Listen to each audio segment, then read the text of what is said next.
And I want to start right with our lists. Our lists we decided to make are of the wildest, most compelling games of the Mike Zimmer era. And I'm only doing 2016 through present because that's when I got here and started covering the team. Mm-hmm. So Blair Walsh's shank would not be in play for me. I wasn't here yet. I figured I would just go with ones where I was actually there and engaged with.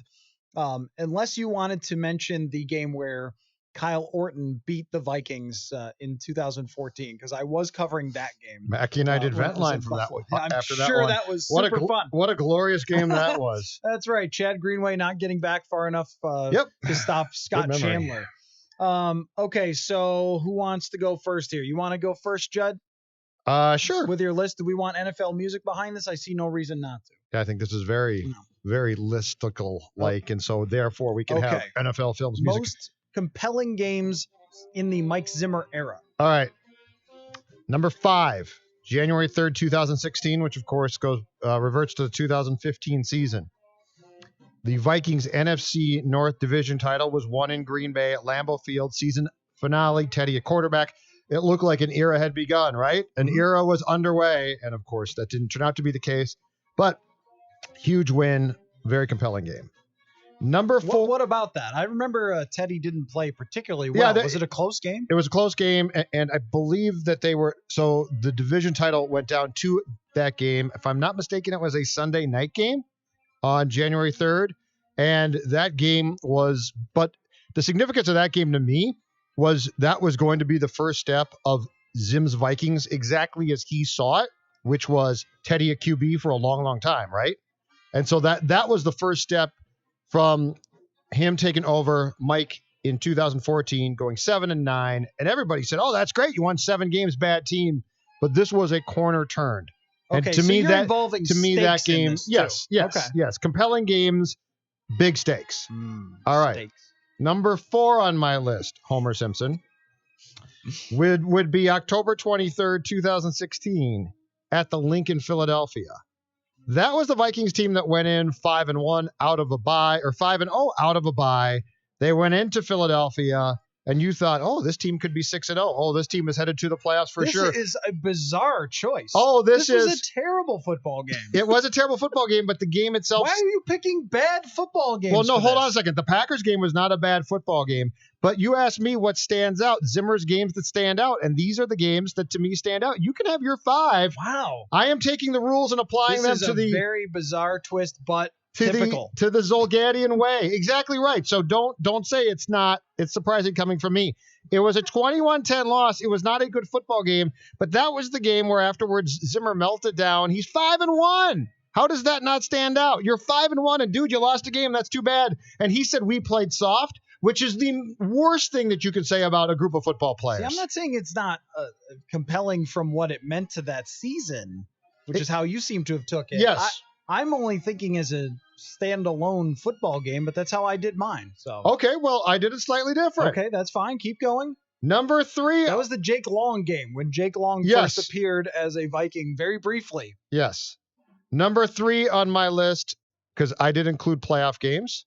Number 3 would be, the Seattle playoff game, the Blair Walsh game, the game that Teddy basically led the Vikings down the field, a freezing cold day at TCF Bank Stadium, a game that I wouldn't say was a great football game, but it was incredibly close. And Blair Walsh lines up for the 27-yard field goal, and you say to yourself, they're going to Arizona. This is unbelievable. And then some little thing in the back of your head says, oh, hold on a second. It's a field goal attempt from a guy who's not exactly the most reliable or, let's say, headstrong guy. He misses, and everything goes kaboom. That's number 3. Number 2 would be yesterday. You don't come back. What was the stat? Last 5 years, teams that were down by 20 or more at halftime were 0-99. Yeah. Nobody had won, and the Vikings do. Again, yesterday, a fun game to watch, not a great game, but that game will stand out for years as how the hell did they come back?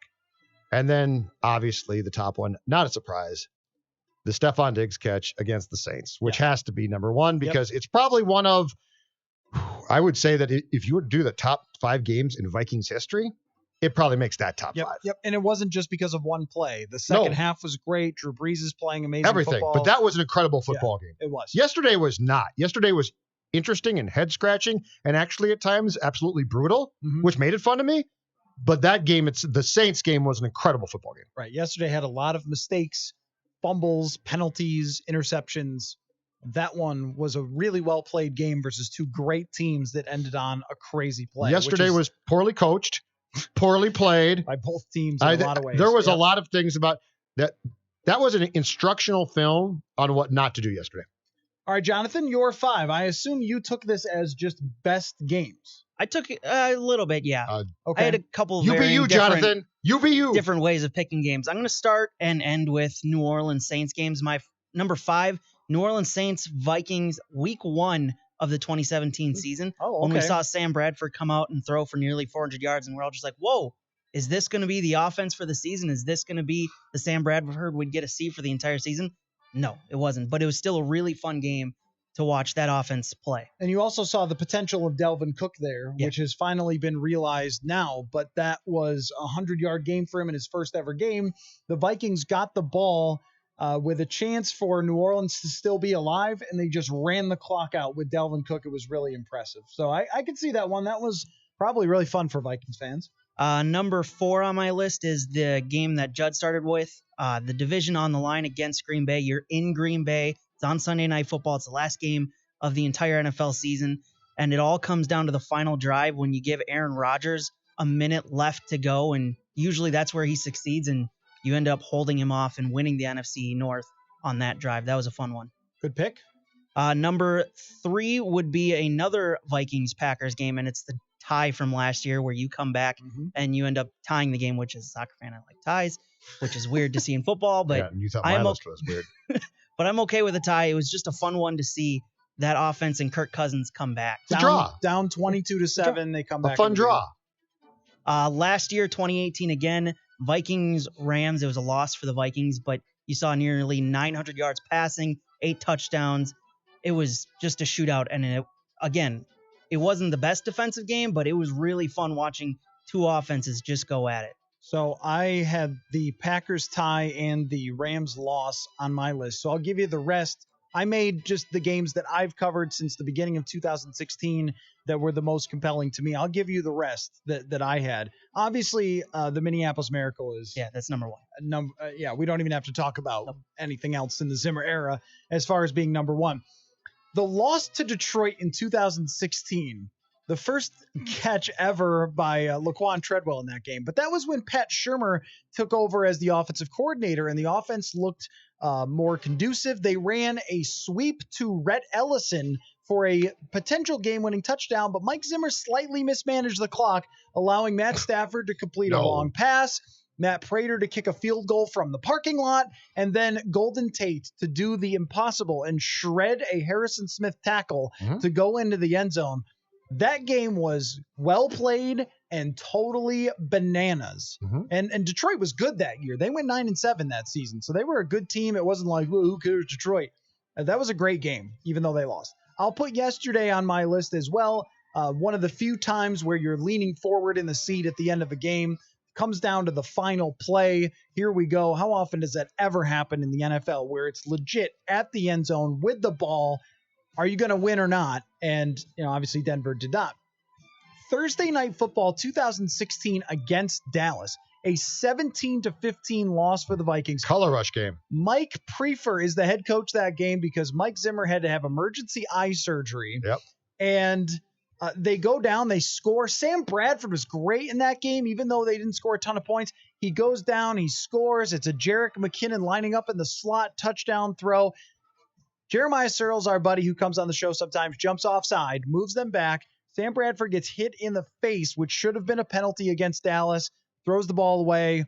Vikings lose 17-15, but that was another one that came down to the very last moment. And I'll give you another one too that was fun and had some drama, even though it might not have been always the most beautiful football game, but certainly memorable. Last year in Philadelphia, a 23-21 win in Philly, where Linval Joseph takes a fumble all the way back 70-something yards for a touchdown. You'll never see that again in your life. And puts on glasses and oxygen that doesn't work. Mask, which is now tattooed on his body. He got a tattoo. Good for him. I mean, I would do the same. I hope he's back to in the next game. They need him. One other one that is worth note to me that was super compelling, even though it wasn't like a great football game necessarily, was the Vikings at Soldier Field. Call it the Michael Floyd game when he made his return and caught one pass for 10 yards or something. But the turning point of the 2017 season was a 20-17 win by the Vikings over the Chicago Bears. Harrison Smith gets the interception at the end of that game. Sam Bradford starts it. Case should never have been on the field. Case Keenum comes in. Jerick McKinnon has a long touchdown run in that game. That team was 2-2, correct? It was. And it looked like after a loss to the Lions, you lose Dalvin Cook to an ACL injury that, boy, this is a season on the brink right here. Mm-hmm. And if they lose that game to a rookie Mitch Trubisky who was making his first start and now we've discovered is very bad at football, that might have turned them the opposite way. The next week, Rodgers gets hurt, and then they're kind of off to the races through the rest of that season. But that was a very compelling and on the edge type of football game. Yeah, it was a good game. So there.